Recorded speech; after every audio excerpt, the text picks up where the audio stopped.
Hi, How are you? I'm good. Well, all right. So I don't know. It just hit 6:30. So I don't know if you all wanted to just give a few minutes and allow for a couple extra people to get some time to hop on here. Um, so we can just alrighty. Okay. Well, I'm going to go ahead and get started then. Well, my name is Micaiah Gordon. I am serving as the president of the Capstone Minority Information Systems Society this semester. And we're excited to be here today with a special guest. I don't know, the rest of our e-board, do you all want to introduce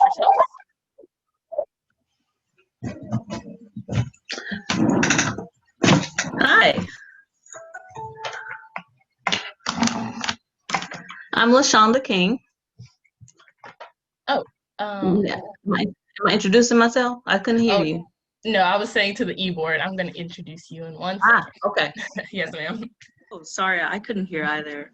I am Jules Moten. I am the Vice President of Capstone Minority Information Systems Society, and I can't wait to have a great meeting tonight. Nice to meet you all. And I am Cmiss. I am the treasurer of the organization, and I'm just excited to be here. So I'm happy you guys could be here with us as well.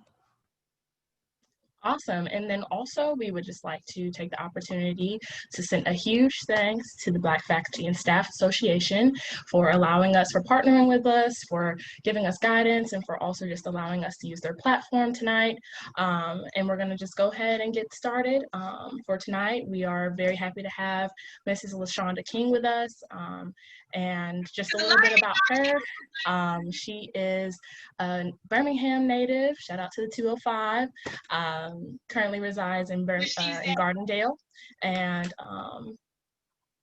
she's been in the technology industry for the last 25 years. She received her Bachelor's of Science and Master's of Science from the University of Alabama at Birmingham. And also she is currently pursuing her doctoral degree in business administration from Walden University and from emphasizing in information systems management, and graduating in December of 2022. So that's awesome. We're really excited to hear from you tonight and hear your experiences and your insight. And so with that, I'm going to pass it over to Mrs. King. All right. Thank you. It is nice to be here. Thank you all for having me. Thanks to Chad for contacting me. This is my first of this, so I'm very excited, a little bit nervous, but I'm just willing and happy to share everything that I can with you guys and to answer all your questions and give you any information that I can. So let's go ahead and get started. So Micaiah, I got your email and I got a PowerPoint prepared, and I also shared that with you, and I'm going to share my screen. But the first thing I wanted to do was I want to do something called menti.com. So let me go ahead and share. And I think I put it in the chat already, but the site is menti.com. So if you go there, you can use your phones, you can use your mobile devices, however. And let me share here.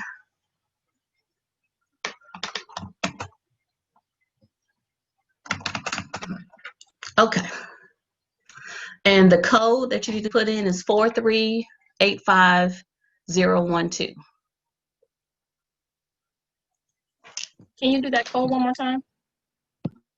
It's 4385012.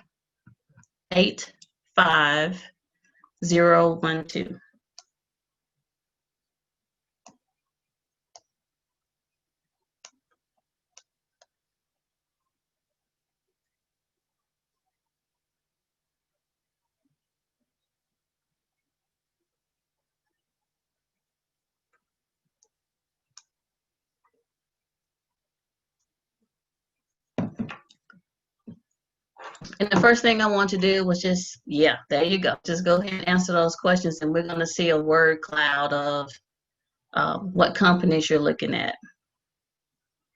And the key word here is research. When you're thinking about going on these job interviews, stepping into your first role, in any role actually, you want to do a lot of research. You want to research those organizations, you know, kind of see what they're putting into the communities as well. It's not about just going and working and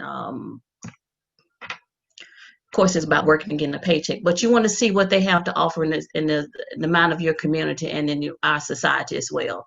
You know, you want to see what how they work with the people, how they work with what are their policies, how do they insert themselves. Like banks, we have a lot of CRA, Community Reinvestment Acts, and hours that we have to get. So we have to put so many hours in the community. We've got to have programs. We got to have build branches. We got to have different types of products and services to cater to different places. So it's important to see the organization that you're thinking about going to, how they react to the community. You just don't want it to be in one particular place and not be everywhere else. Okay, so let's go to the next question. And describe technology in 3 words. My chair is low.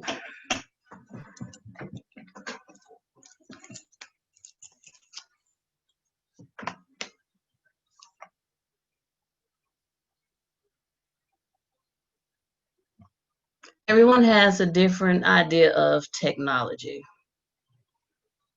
Innovative, okay. For me, I like to think of fast, changing, robust, evolving is good. Sometimes it's slow. You know, you may come out with something today that's different for tomorrow. So when you think about positions in technology and jobs in technology, think about the things that you're going to have to continue to learn. You know, it's also, and that's one of the reasons why I kind of stayed in it and kept going to school, because it was always something to learn. So it's always something to do, always something to learn. You may start in one role and you may end up somewhere else. So it's not just the same thing over and over. It's not repetitive. It's forever evolving. So just think about changing, helpful. Yeah. So just think about those things when you think about technology. And it's not just a computer, you know, it's your smartphones, it's programming, it's APIs, it's your TVs, it's electronics, it's everything. Technology is all over. And it's not just the things physically that you can touch, it's strategy, it's building, it's policy, it's budgeting. Technology touches everything. So, all right, so let's go there. So one of my other topics that you gave me was negotiating your first salary. Does everyone see the presentation? I don't see it up yet. Maybe it's just on my end. All right, let's see. So let's talk about negotiating your first salary. So how close are you? What year are you in at school? What year are you? Ladies, just scream it out. Okay. All right. So you've been doing your research and deciding where you want to go. What do you want to do? Okay. So I've got together a couple of slides here, and just to give you some tips on negotiating your first salary. So let's see. The first thing I would do is perform, and I'll go ahead and share this presentation for you at the end. Perform your personal SWOT analysis. I know we know what a SWOT analysis is. That's your strengths, weaknesses, opportunities, and threats. So what top companies interest you? Learn as much as you can about them. Create your own network. You have a network. You got your friends, you got families, you got aunts and uncles, you got somebody who's worked at this job in this role before. You know, hey, professor, hey, old teacher, hey, old classmate. Someone, go ahead and create, just like this social media that's all over the place. You got your Facebook network. You need your professional network as well. It may be places that you cannot reach, but if you have someone and know someone that's in that position or in this role that can tutor you and be a sponsor or a mentor, that's going to be part of your network that you need to build. Think about, how do you want to work? Do you want to be a contractor? Do you want to be a full-time employee? Do you want to be an entrepreneur? Do you want to work part-time? So you need to think about those things as well, because those are going to help guide the decisions that you make of what type of work that you're looking for. And lastly, utilize your university career center. I know at UAB we had one, and it was invaluable because they had insight and had people already connected. So they knew we were coming. They provided resources like checking your resume, mock interviews. They gave you directives, like just a whole slew of things. This was 20 years ago, so I can imagine how creative it is now. But I would definitely take advantage of that University Career Center. So let me give you some first tips, and I'm not going to read through it because I absolutely hate when people read to me and when I can absolutely read myself. So I'm just going to kind of skim the highlights of it. So the first thing I would say is do your research. In addition to just looking at what the salary is and what the number is and what you're going to bring home, consult those friends and mentors and colleagues that I talked about earlier. Use your career center to get that early information, that entry-level job information. And after you've exhausted that, you at least be kind of in the middle of, what you think your salary may be. One person might say, well, I've been doing this 10, 15 years. I make X amount of dollars. You may have a entry-level person that's not going to make quite that much. So kind of put yourself in the middle. So talk to different people doing the same role, what their experience are, their education level is, what they bring to the table. Sometimes you got to know somebody. So use all of those things, but do your research. That is one of the most important things. Beyond salary. Now, that sounds good, but beyond salary is much more than salary. You got to think about your compensation package holistically. You got to think about your benefits. You got to think about your retirement savings, your time off, your insurance. My insurance offers pet insurance, and that was a plus because I got a puppy. So I'm like, I love the fact that they're thinking about my puppy. Tuition reimbursement. So those things are important because once you add those things up, they will give you a dollar value of what that is on top of your salary. So sometimes the job can pay within a couple of $1,000s of each other, but the benefits may be that much better. So sometimes the benefits can be a deciding factor of the position versus one company to the next. Don't undervalue your past experience. Now, you're a recent college graduate, so of course they're not going to expect you to have all the experience, but absolutely bring your expertise and your knowledge with you. You may have had volunteer experience, internships. You may have had some projects in your classwork. Be able to articulate those things from top to bottom. So don't just complete the application, NA. Fill it in. Talk about your experiences that you did in your classroom. Talk about your project work that you did in the team. Be able to fill in that information that's going to differentiate you between the next candidate.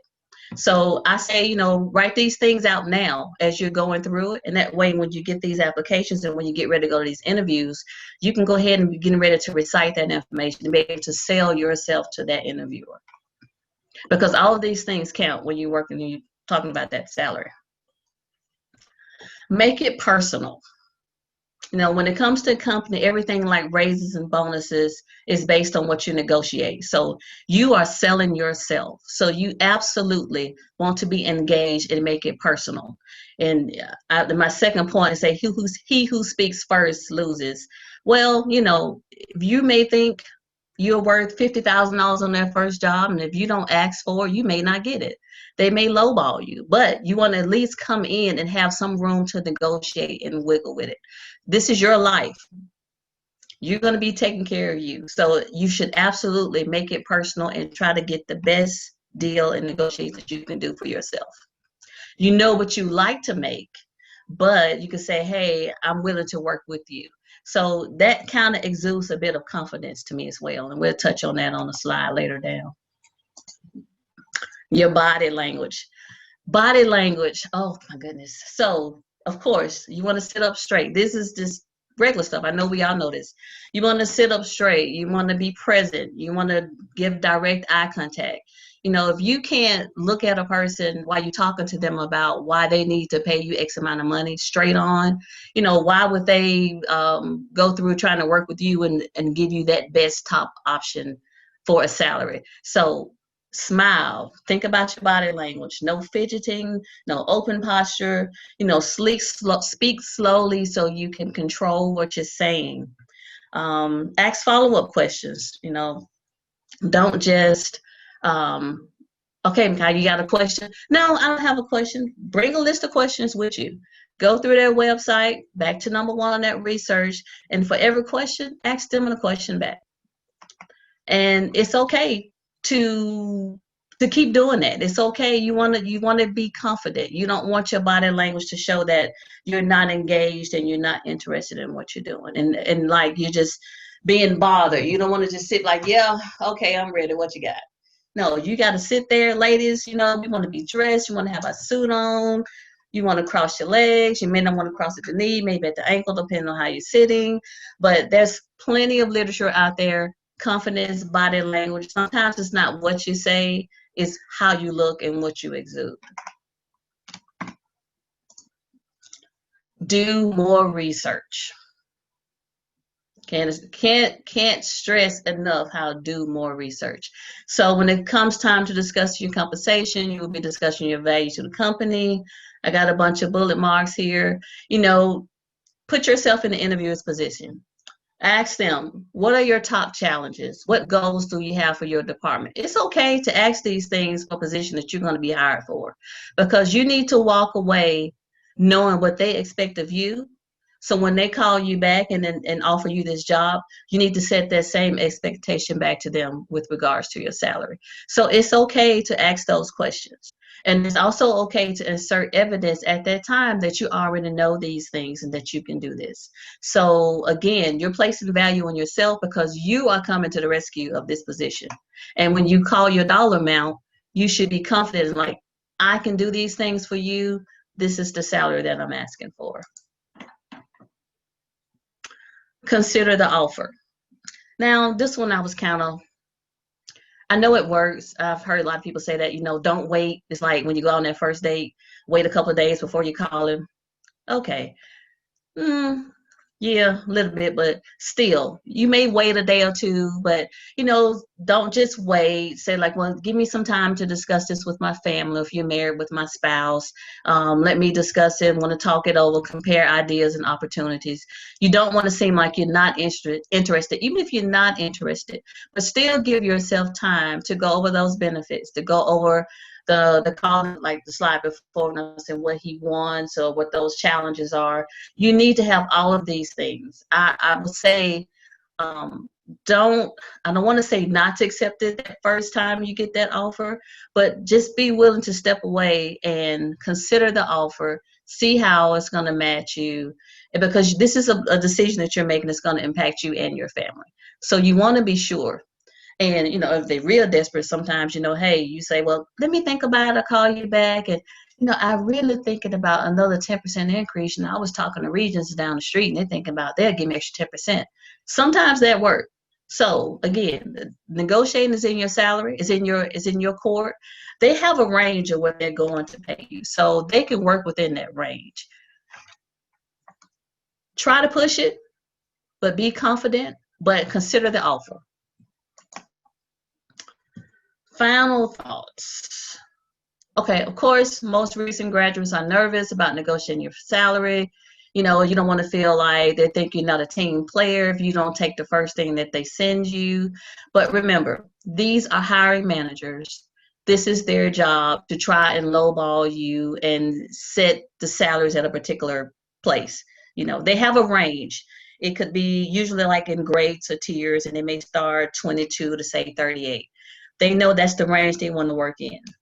So usually they don't post that information unless you're on the external site sometimes. So it probably won't get that like level. I know with us, we don't get that level out until you actually like end of the interview, and you can probably talk to your recruiter. So that recruiter of your organization, ask them what people make in that particular role. Ask them for the years of experience. Ask them those questions to kind of get you where you want to be. There's nothing wrong with that. These hiring managers, they're in place, and they're pretty much taught to kind of lowball you and try to get you at cheapest for their organization. But if you know what you're bringing to the table, You're going to be bringing this value, these expertise. You're going to be working and getting these deliverables. You should absolutely ask for what you want to make. The worst they could tell you is no, or they could say, well, hey, I can't give you an extra 10%, but let me meet you here with 5%. Let me give you this. So it's a negotiation. Don't be afraid to negotiate for yourself.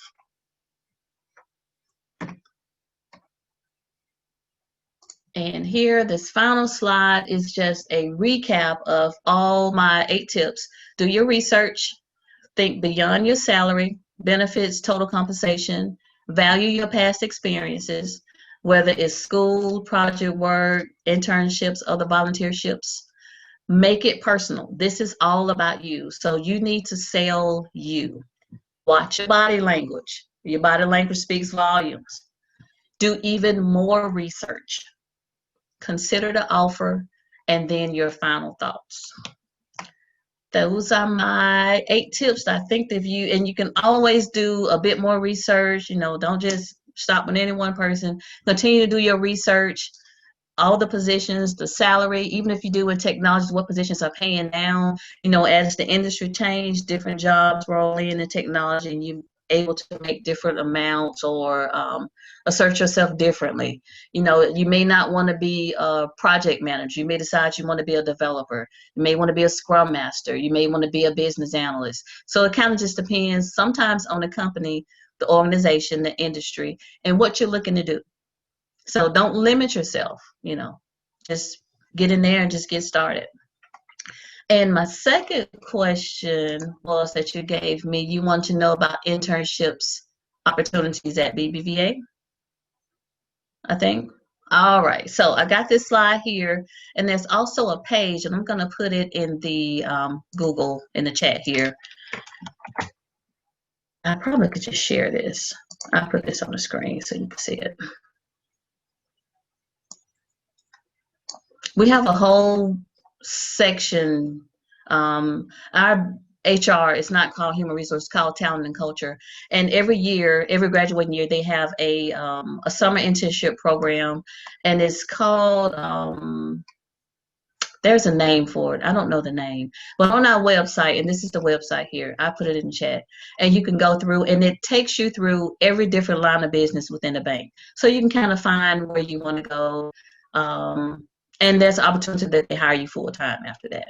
So here are the requirements to see if you qualify. Bachelor, master's in accounting, computer engineering, finance, marketing, management information system. This pretty much embodies everything.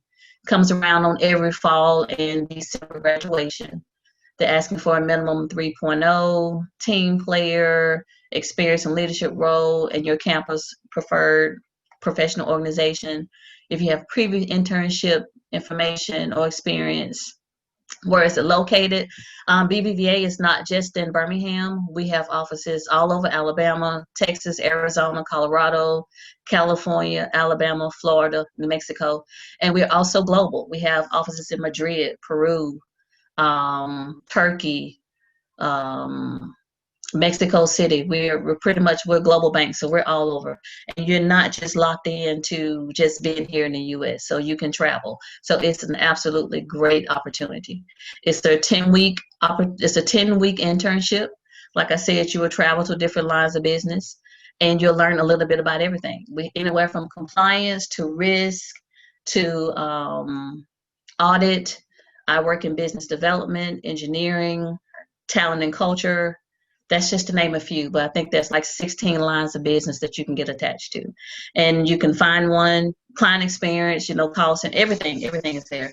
So you can just kind of just get engaged, find something, and depending on how it goes, they offer full-time positions and they place you, and you just get to be a BBVA employee. So this information I'm gonna put in the chat so you guys can have it. And that's there. And I didn't want to read to you. So, okay, so we're good with 6:53. I didn't want to read to you. I wanted to give you time to ask me questions. And so I can be just as brutally honest as I possibly can be, but I'm going to be nice. So, what kind of questions might you have? This is Chad Jackson. president of the Black Faculty and Staff Association. Thank you, big sister, for doing this. Would you kindly give the students an eagle eye into what it's like working in corporate America?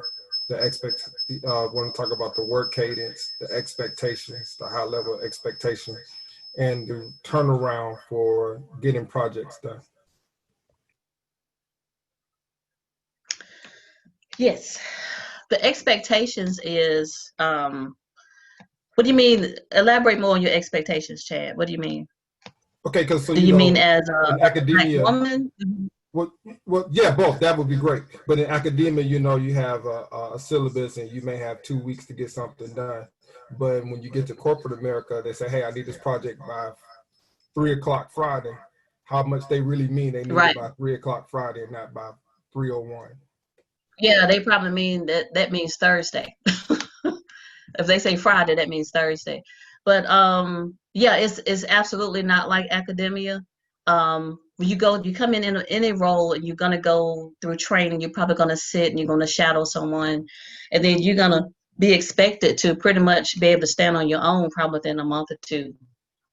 And that's probably within any role. I would think anywhere, not just BBVA.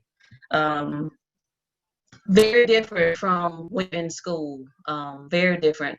They expect you to come to the job, know the job, and be willing to learn the job. Everyone is not teachable. So you need to be teachable. You need to be a listener. You need to be able to communicate to people. You need to be able to keep your cool. I'm a work in progress. I'm still working on that one. But you need to be able to keep your cool and articulate to people. You need to be a team player. It's a lot of different hats you have to wear. And going back to the second part, that's where I want you to reiterate where you wanted me to go with that. Because when you're a Black woman, you don't see too many of us. There's not that many seats at the table. So not to say that we're not there, but it's a different climate. Banking traditionally is a white male dominated profession, and that's actually what I'm doing my dissertation study for my doctorate on women in leadership and minority women in leadership, period.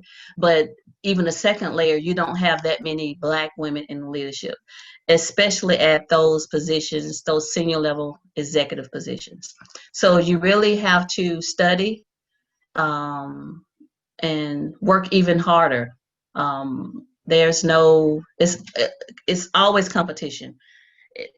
People like, I'm trying to be so politically correct, but you have to be just on top of your game. You have to be ready. You have to be assertive. You don't want to be, and this is true, the angry Black woman, because we can be that too. But I think sometimes people may try to put you in positions or in situations to get you to react. Me personally, when you're in a role where you're responsible for other people and other initiatives and other challenges, and my role largely depends on other people doing their jobs, I get frustrated sometimes. But you have to learn how to use that frustration, and you have to use your emotional intelligence. You have to be self-aware, because I like to think that somebody is always watching me. So I have to be an example, and I have to do my work and do my job so that people behind me can come. Because it took, it's not easy. I've been working in technology 20 years. I've worked in telecommunications, I've worked in healthcare, I've worked in insurance, and I've been in banking, but I've always been in a technical capacity. So they don't expect us, women in general, period, they don't expect us to have that kind of knowledge or share that kind of information to be able to articulate that. So I'm going to be pushed just a little bit more when I'm delivering what I'm trying to deliver. So you have to be smart. And when I'm right, I'm right. I don't mind telling somebody I'm right. But I try to be the best at what I'm doing every day. Did I answer your question, Chad? Well, of course you did. Yeah, thank you so kindly for doing that. And what I'm going to do, I'm going to mute and I'm going to allow the students to begin asking questions at this time. Thank you again. Thank you. Oh, hi again. I'm Akaya. Um, so I guess I don't know if this is quote unquote politically correct or not. But I guess my question, well, how do I want to say this? My It's biggest okay. fear Just ask. on entering like the workforce and industry is that I won't be able to show up authentically in these spaces, like corporate spaces. So how do you personally deal with, especially in the light of everything going on in the world, like how do you continue to show up and advocate for people that look like you while also remaining true to this unspoken like standard of like corporate America? Mm-hmm. Yeah, basically that's just. How do you just be you still? Well, in light of everything that's been going on, we've actually been working remotely. My team has been working remotely since March. So I don't think I'm going to go back into the office until maybe January or February. But I say that because what they've done is they've started implementing these open discussions to kind of gauge employees to see how we feel about George Floyd, about Breonna Taylor. Well, we can have just open, candid discussions. We got this racial equality council that they've developed. So they've kind of given us means to discuss and talk this out, because you don't want a whole bunch of angry Black people going to work pissed off when somebody say something. You just don't want that. So I applaud them for trying to do that. But for me personally, I just try to still be my main authentic self just every day. I'm going to be, when I go back in the building, whether it was yesterday or tomorrow, I'm going to be the same Black woman walking in and do my job. I'm going to do my work. Respect me for doing my work. And we can do that and have a conversation, and we can do that. But you can't be no one but yourself. You need to be that authentic person every day. Don't be Micaiah one day who's nice and sweet and cool and chill, the Black kid, and then come back and you stuff and you want to be like everybody else and you just trying to blend in. You got to show up the same way every day. That way people know what to expect of you. And that way that sets expectations for you as well, because you don't want to, I want the same person to come to me the same way every day. I don't want to be like, oh crap, okay, what mood she in today? What kind of attitude is this? That doesn't work. That's gonna blemish you professionally and personally, because people are not gonna know how to take you. They're not gonna want to work with you. And once you get people, you don't want people to feel like they can't work with you personally and professionally. Show up and just be you first, and everything else will fall in place. I would not try to blend in and make people happy. You have to accept you first. So when you accept you and when you're comfortable with you and your skin that you're in, they should be comfortable with you as well. Awesome, thank you. You're welcome. I I have a question. Okay. Okay. My name is Ivana, and I was just wondering because I was doing job search in Texas, and one of the jobs I had looked at was like a marketing job, and the starting salary, I guess because this entry level, was like $32,000. And I was telling my parents, I said, well, you can't really move to Texas, I feel like, and live off of $32,000. So would that be like an instance where you could ask for like a higher salary? Do they know you're relocating? No, I was Do just they like, this was just like doing research. I haven't reached out to them or anything yet. Okay, I would absolutely, because you need to think about, you're going to have to relocate. You're going to have relocation expenses, and sometimes some organizations will provide you with that. So relocation expenses. You also need to think about somewhere to live that's in proximity to where you're going to be working. You need to price those options and those living assessments, and the price of living, travel, gas, toll roads. It's just so much that I would look at before I was like maybe 32,000. So yeah, absolutely, yeah. And then that's your Thank whole, you. think about benefits too.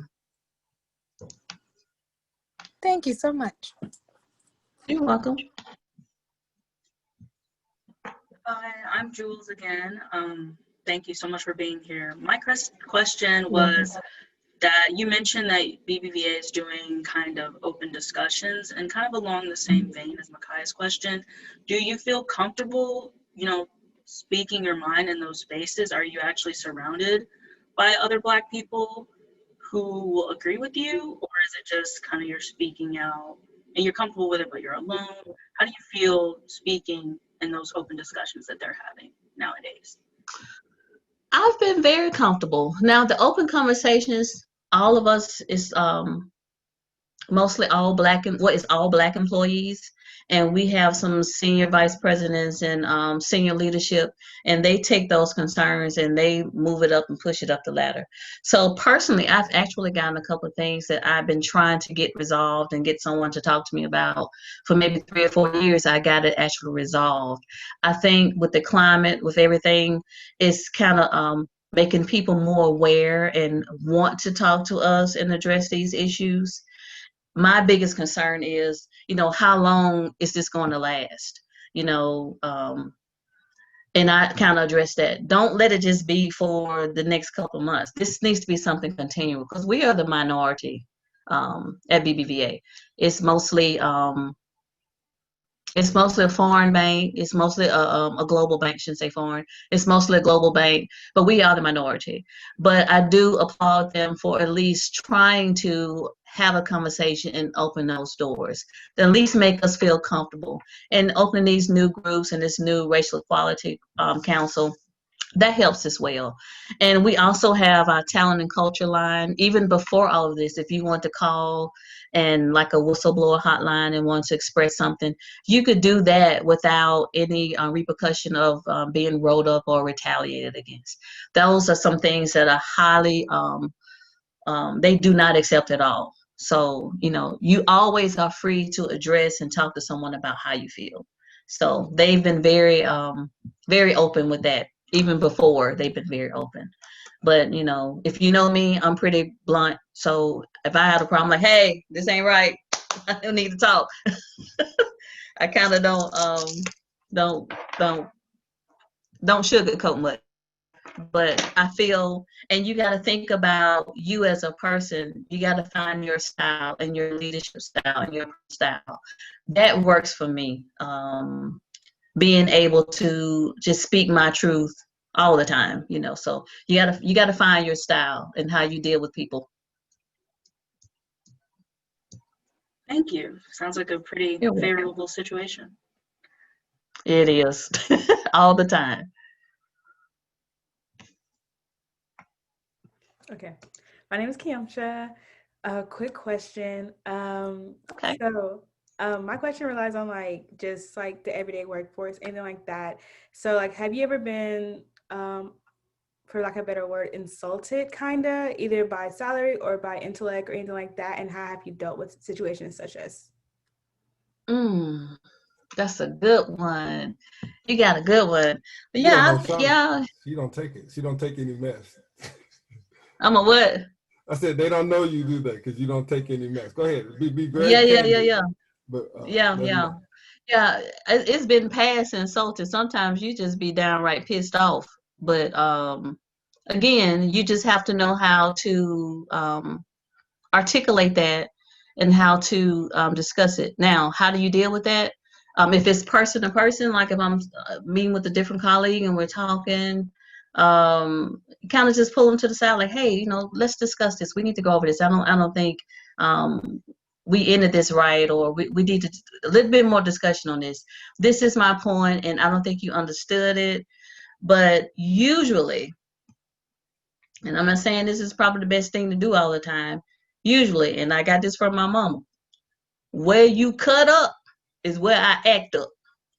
So most people that I work with, they know I'm pretty blunt, but I'm honest and I'm fair and I work hard. So I would like to think my ethic and my reputation follows me. So if I kind of say something, kind of like, yeah, let's think about that. Let's kind of redo that, or she may have a point. But sometimes you got to think about the person, think about the personal relationship that you have with them, because they may not know that they have offended you. They may not know that you have taken that way. So usually what I do is like, well, can you repeat that, or tell me exactly what you mean, or what you're trying to say. Try to get a little bit of clarity first. Now, for your salary, if you feel disrespected on your salary, ask them, well, how did you get to this range? Are you adding in my years of experience? Are you adding in what I've brought to the table? Have you added in my degrees, my educational background? And they should be able to give you an idea of some kind of scale of why they're paying, or what the offer is, or they should be able to give you something in writing and show you that information. And sometimes it could be a budget issue. They may not have that amount. So the next conversation would be like, okay, so I'm going to work at this salary for 6 months.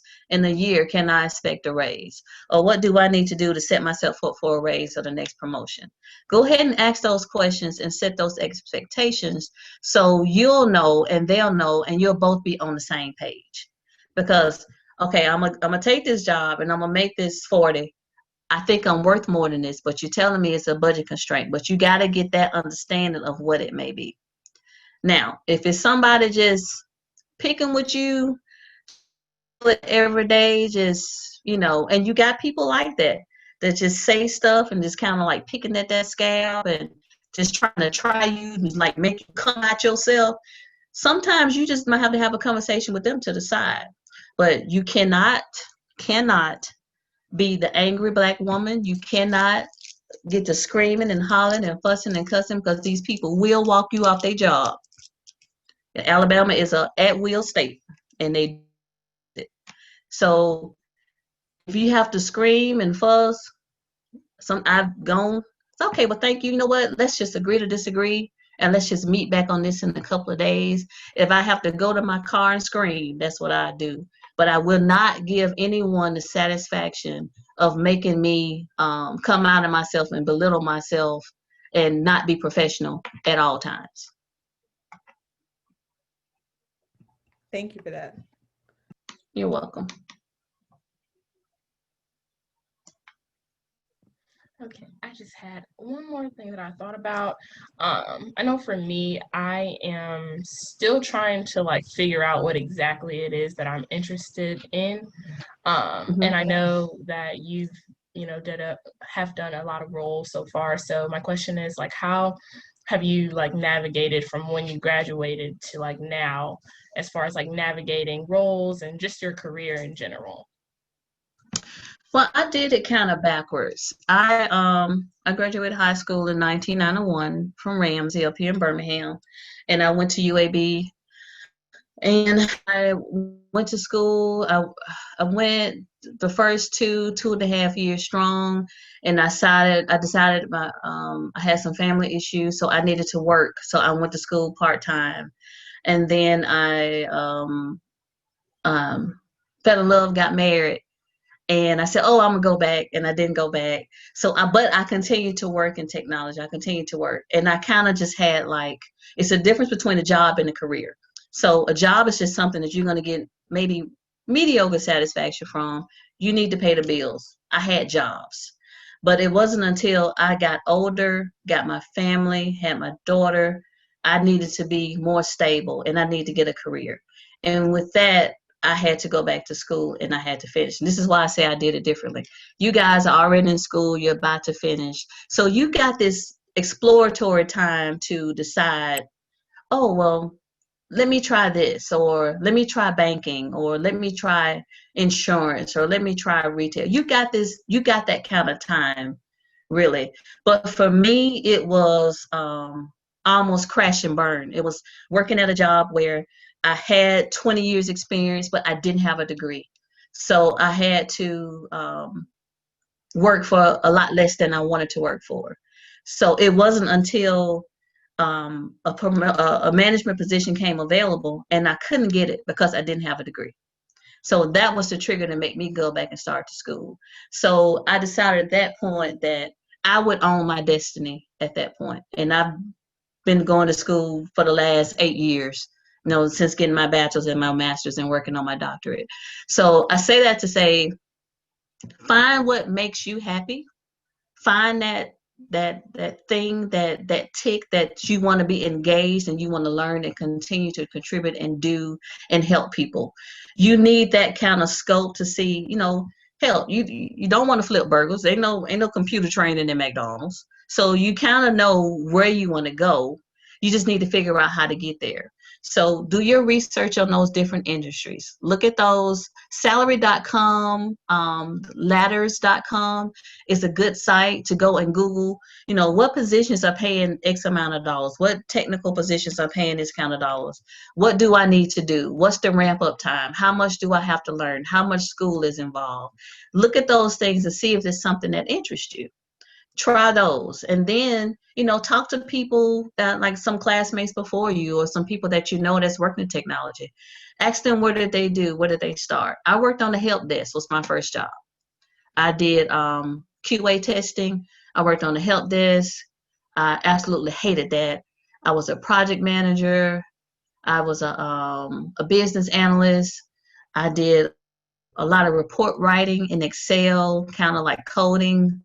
I did all those type things until I got into seamless the client experience and helping clients. And now what my team does is we work with the online and mobile app for BBVA, and we kind of develop that and support that, and we do the escalations. And the other half of my team does the budget and the planning and the decide what projects and initiatives go in. So we're kind of twofold. But I've done a little bit of everything to really find myself now. So you really going to have to research and decide and think about what is it that you want to do and do for the long haul. Because, now, before it was kind of cool to just be a contractor. That's why I asked that question. Do you want to be a contractor? Do you want to do full-time work? Do you want to do part-time work, seasonal? It was cool 15, 20 years ago to be a contractor because they made more money. You got 1099, you may be sitting next to a person who's a full-time employee. You may be making $15,000, $17,000 more than them. But those jobs are not as secure either. They pay more, but there's nothing to like, yeah, I don't need to get another contractor to come in. So you need to think about all of those things. I would look for out the gate full-time work, something with good benefits, maybe some tuition reimbursement, or some kind of continuing education, some things that's going to put value in you, because those companies, when they value you and put that value in employees, they want to retain you. They want to keep you because they're investing in you. So I like those companies who do that.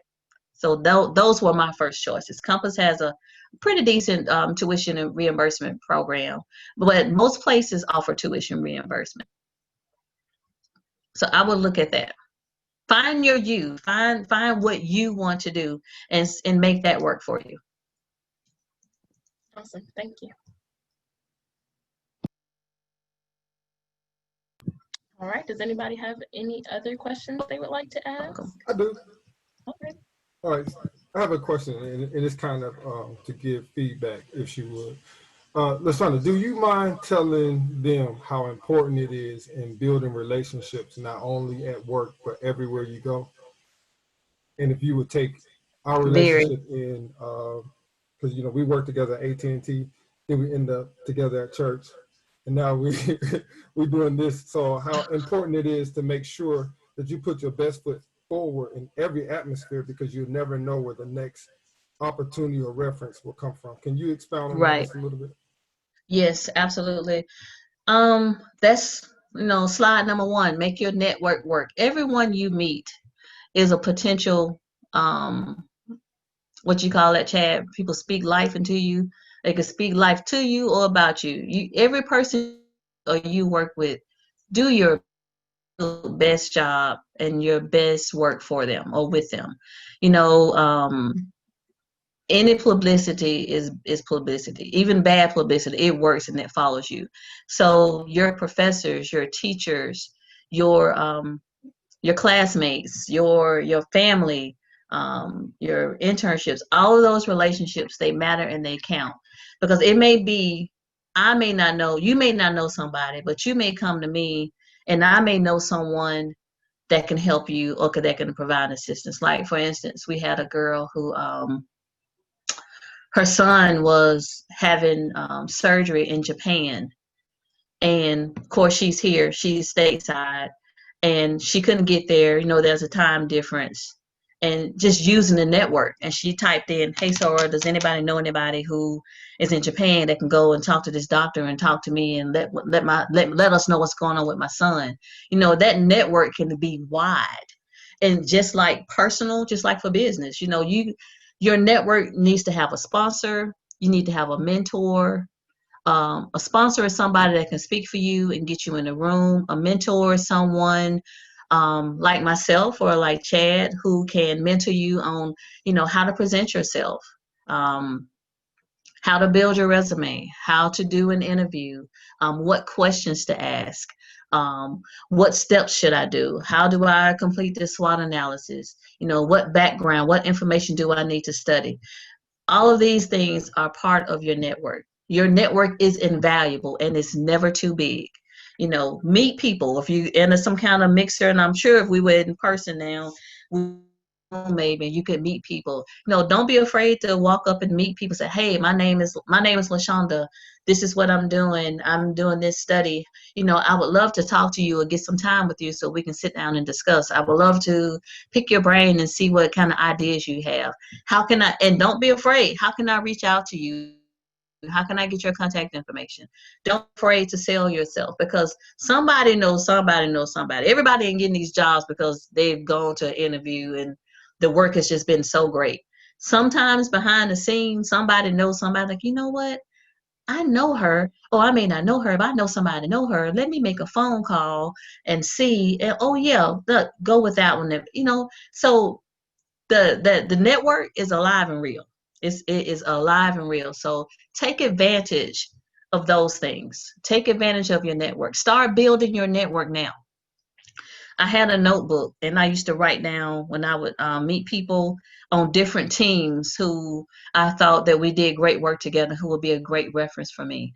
And that's how we start building our internal networks. So when projects came up, they said, "Okay, yeah, go to Shonda. She's good with that one." Or, "Well, Shonda, who do you think would do this?" So that's just a part of building your network.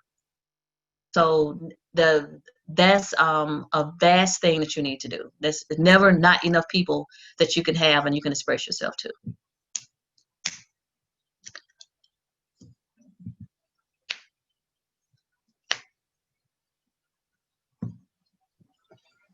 Awesome. Does anyone else have any other last questions? All right, well, if not, we just want to, again, thank you so much for taking the time out of your busy schedule to come and speak with us. We want to thank the Black Faculty and Staff Association. Chad, thank you so much for putting us in contact. I gained a lot from this. I hope you all did as well. And if no one has anything else, any closing remarks, we're going to hop off here, and everyone stay connected, add each other on LinkedIn, and thank you again. You're welcome. Thank you. And I appreciate you guys having me. I really, really appreciate it. And if you need to reach out to me, please do. I would love to help you and be a resource or any kind of way or answer questions. At the last slide, when I send it out, it has my contact information on it. So reach out. I'll do what I can. Awesome. And if anyone wants those slides, I'm going to drop them in our group chat. And again, thank you all so much for coming out. Yes. Excuse me, Micaiah. Thank you. Yes, sir. Can you allow LaShonda to post her slide, because we have several watch parties on Facebook Live so that everyone can have that information. Okay. Okay. Okay. If you could email me those slides, I can be sure to. Okay. I'll email it Did to you you. want her to drop the? Did you want it in the chat? If she could just share her screen real quick. Oh, okay. So Yep. that they can actually see. Oh, you want to put a contact slide? Gotcha. Mm-hmm. Yes, your contact slide. Okay. All right. Ooh.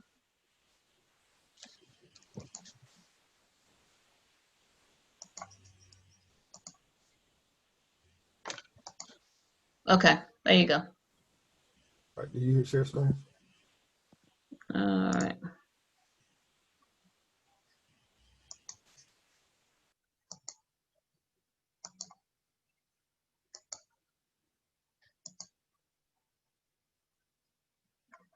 Wait a minute, it's sharing the wrong one. Duh. Okay.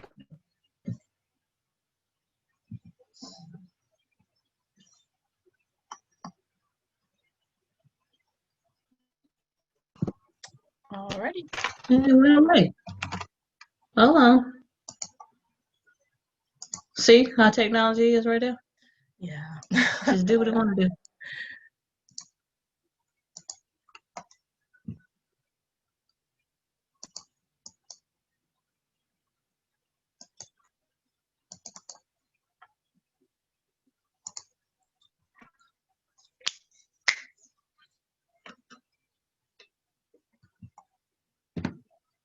So you should have that one. You see it? Okay, there it is.